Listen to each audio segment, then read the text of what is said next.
When you are talking about the artistic quality of manga, a few names will no doubt come to mind, but Shinichi Sakamoto has got to be within the top three without any question. This creator can express such incredibly detailed and intricate artwork that looks like it should be displayed in a museum. From the high level of research and detail to the scenarios at play and the historical accuracy, but yet at the same time adds his own particular flair that makes it stand apart than just a painting of a historical era. He also very carefully constructs symbolism into his manga that at times go into multiple different pages showing a parallel to what's actually happening in the story.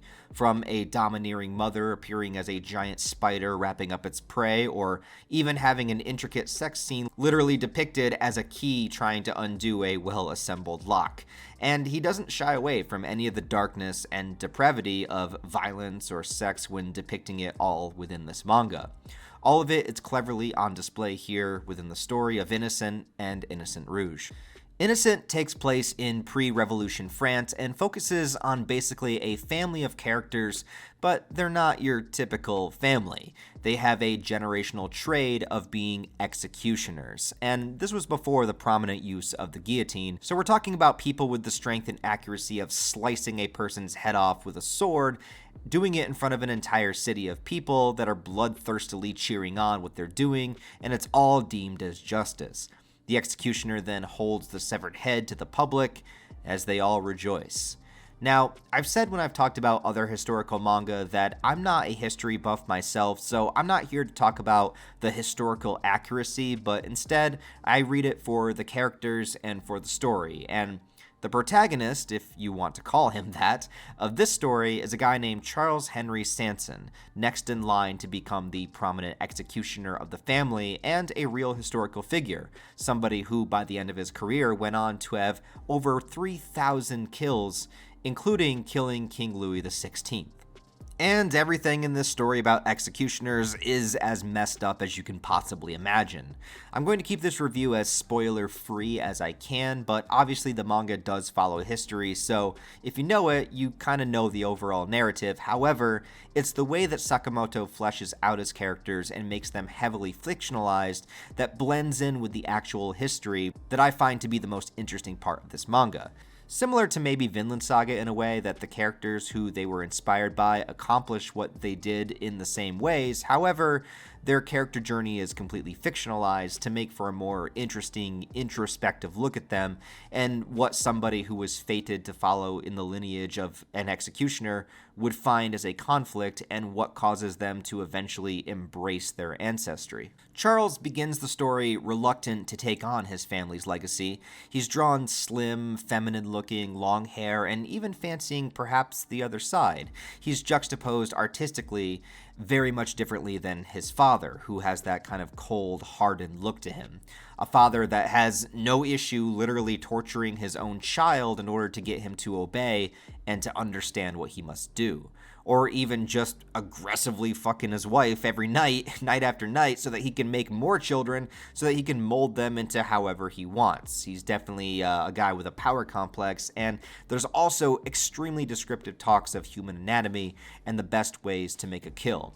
Charles's father has no problem laying a human corpse out on the table in front of his family in their own home to show them the ways that the blood flows, the way that the heart pumps, the way that the bones and muscles connect, and what happens when you strike and slash in particular areas of the body, the best way to get the kill done quickly, and the best ways that would cause the most amount of pain. And yes, I should say that this manga no doubt gets incredibly graphic, and with the art style, it just makes it that much more hypnotizing. There's a multiple chapter long sequence of a man who is sentenced to be killed by 4 horses. This is where they tie his arms and legs each to a horse and have them run in different directions. It's meant to dismember you by ripping your arms and legs off. But there's an issue with the horse's traction, and the limbs aren't falling off, and instead, it's just causing this excruciatingly slow break and pain for the victim. It's seriously haunting, and it goes on for a good 6 or 7 chapters, especially when you remember that people would gather around to watch this kind of thing happening back then. Charles actually has to go in and cut the man's tendons personally in order to finish the execution. And the man in question has justifiable reasons for being where he is. It kind of reminded me of the movie The Green Mile, where you have to watch a character you like get tortured to death by the electric chair. It's a very similar vibe. Charles is an interesting character to watch his development, a development that consists of his comfortability performing the executions, time it takes, people he meets and grows attached to that ultimately end up at the end of his blade, and of course when he finally gets that sweet, sweet 17th century French poon. Yeah, that's liable to change any man's convictions. But the portrayal of sex in this manga is also very unique. Like I said, it'll often cut to other images to symbolize the idea of what's happening, and it's almost never for actual love or connection. Sex is control or progress in this story. Characters are doing it to benefit them in some other aspect, and it carefully removes any kind of actual intimacy. You feel like you're reading a strategic battle of minds rather than watching people do something loving or beautiful. The other major player in this story is Charles's younger sister, Marie, and she is a wild card in every step of this manga's run. Marie, even as a small child, was heavily interested in the idea of being an executioner. Even though a woman wouldn't have been able to at the time, it did not stop her from putting her all into the ability to do so.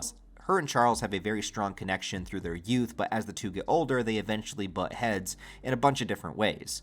Marie herself is heavily fictionalized, and I think she was a real person, but very little is known about her.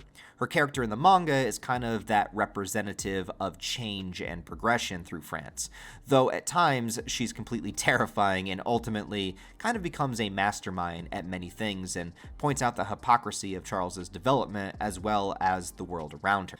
She might be Sakamoto's gateway to talk about things that he would have been limited to by the real-world Charles as a character. Marie takes charge, she stands out from societal norms, even has a half-shaved head hairstyle, which I believe would not have existed back then. I don't really know, I'm not a history guy, but I would say it's doubtful. But she also leads us into more of the action-based elements of the manga. She has a, let's just say, very unique relationship with Marie Antoinette. Yeah, that's a thing. And the way she outsmarts Charles when it comes to her own arranged wedding is pretty hysterical.